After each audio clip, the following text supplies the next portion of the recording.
ملا، اللہ والے ہیں جو اللہ سے ملا دیتے ہیں۔ بہت اللہ اللہ کی ثواب ملا ہوگا،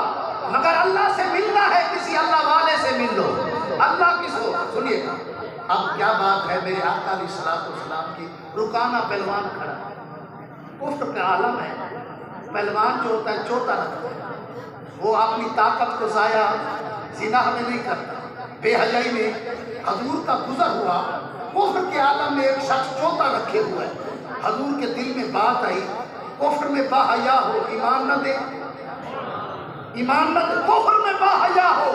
آج تو مسلمان کلمہ پڑھ کے بے حیا ہو گئے، 3 گھنٹے فلم دیکھتے ہیں، 3 گھنٹے اور عورت سے بولتے ہیں، نکاح والی گھر بیٹھی ہے، پرواہ تک نہیں دوسری سے گفتگو ہے، یہ بے حیائی ہے۔ ادھر دیکھو کفر کے عالم میں ایک پہلوان ہے، اپنے چوتے کو سنبھالے ہوئے نبی کے دل کو کھینچا، نبی کریم گئے، کہا رکانا تو اسلام قبول نہیں کرتا، تو اسلام قبول، اس نے کہا کہ اسلام کی خوبی کیا ہے، کہا جو تم نے حیا رکھا ہے اسلام یہی حیا کو سکھاتا ہے، جو تم نے حیا، اب حضور کہہ رہے ہیں کافر کو جو تم نے حیا رکھا ہے اسلام یہی حیا سکھاتا ہے۔ تو رکانہ نے کہا میں کسی چال میں پھنس نہ جاؤں، کہتے میں نے فوراً اپنا ارادہ بدلا، کہا مجھے یہ حدیث سے مت سنائے، میں پہلوان ہوں، جو زور لگائے جیت گیا وہی جیت گیا۔ حضور نے فرمایا آجا کشتی کر لے، آجا۔ اب ہم حضرت امام حسن فرماتے ہیں، حضور کے نواسے، جب نواسے حسن کی تعریف کریں تو نانے کا عالم کیا ہے، سنیے امام حسن فرماتے ہیں سنو، میرے نانے کے پاؤں مبارک کا اوپرا حصہ ایسا حلیم تھا، اگر پانی بھی گھیر دیتے پانی کا نشان نہیں ہوتا، شیشے پر ڈالو لیکا لگے گا، کسی اور چیز پر ڈالو پانی بہہ کر اپنا نشان چھوڑے گا، میرے نانے کا پاؤں اتنا صاف تھا پانی بھی وہاں نشان نہیں چھوڑتا، اتنے حلیم نبی کہتے ہیں۔ اس نے کہا مجھے کشتی کر دو، جو جیت گیا حضور نے کہا تم اعلان کر، 3 دن ہو گئے، 3 دن بعد کشتی ہوگی، عرب کے سارے مشرک اکٹھے ہو گئے کہ آج محمد کی تذلیل ہوگی، نا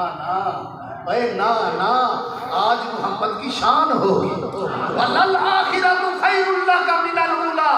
محبوب آپ کی ہر آنے والی گھڑی پچھلی گھڑی سے اعلیٰ ہوتی جائے۔ سارے مشرک اکٹھے ہوئے، اور رکانہ کہتا میں آیا میدان میں، تیل سے لگا کر پہلوان تھا، چوتا باندھ کر، جب حضور آئے تو سنو جنت کی خوشبو ہے،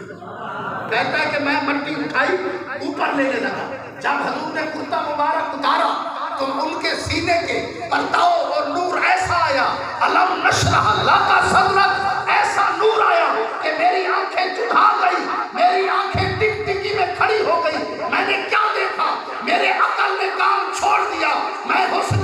حضور کے حسن میں محو ہو گیا، حضور قریب آئے، مجھے اٹھا کر ایسے ہاتھ ڈالتے ہیں اور نیچے گرا دیتے ہیں۔ میں نے کہا یا رسول اللہ مجھے سنبھلنے تو دیجیے، اب سنیے میرے نبی نے کہا رکانا تجھے سنبھالنے تو آیا ہوں، تجھے سنبھالنے، کہتے ہیں میں پھر کھڑا ہوا میرے پاس، اور عرب میں روایت ہے اس کی شان لکھی گئی رکانہ کی، وہ اتنا تکڑا پہلوان تھا، اگر اونٹ کے چمڑے پر کھڑا ہو جاتا 100 اور پہلوان اس چمڑے کو کھینچتے، چمڑا تو کٹ پھٹ کر ہٹ جاتا، رکانہ ویسے کھڑا رہتا، اتنا اس پر وزن تھا، اتنی اس کی طاقت تھی۔ وہ کہتا ہے اللہ کی سنو، جب دوسری بار میں کھڑا ہوا تو حضور کو ہاتھ لگایا، جیسے حضور کو میں نے پکڑا، اب کیا دیکھا میں نے، کہتا سنو، جب حضور کو میں نے گرفت دی نا، ہاتھ میں ہاتھ ڈالا، اللہ کی ویسے تو ہاتھ نازک تھے، مگر جب حضور نے مجھے پکڑا میرے جسم کا پورا خون جام ہو گیا، پورا خون جام ہو گیا۔ حضور نے پھر یہاں سے پکڑا، پٹک کر نیچے ڈالا، اور حضور نے کہا رکانا، کہنے لگا ایک موقع اور، کہنے لگا اما پڑھو دیوتے، میری سکتی ہے مبارک ہو، میری کوٹھی ہے مبارک ہوئی، میری سیوکت ہے مبارک ہوئی، میرا گھوڑا ہے مبارک ہو، ملا مبارک ہو جائے صلی اللہ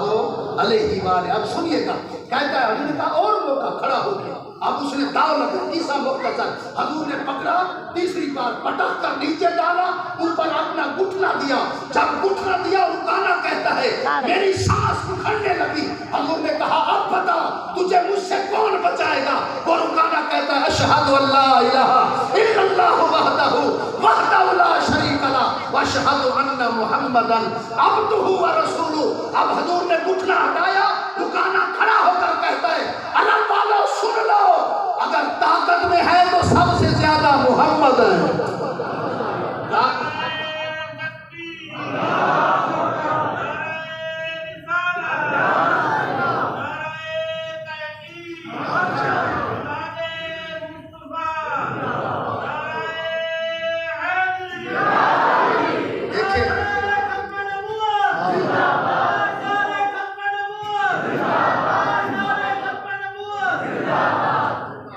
اب کسی اور نبی نے نہیں آنا، بس مبارک ہو آپ کی ماں کی گودوں کو سلام ہو، آپ کے باپ کی عظمت کو سلام ہو، جس نے تاجدار ختم نبوت کا نعرہ سکھا دیا۔ سچی اب کسی نبی نے نہیں آنا، جو بھی آئے گا نوکر محمد آئے گا، جو بھی آئے گا نوکر محمد آئے گا۔ اب کوئی نبی نہیں آئے گا، قیامت تک ایک ہی نبی ہے، اسے مصطفیٰ کہتے ہیں۔ اللہ علیہ۔ اب انشاءاللہ آگے چلتے ہیں، دو نعت خواہ پھر علامہ ہیں، اسی اسنا میں مرشد تشریف لائیں گے، تو میں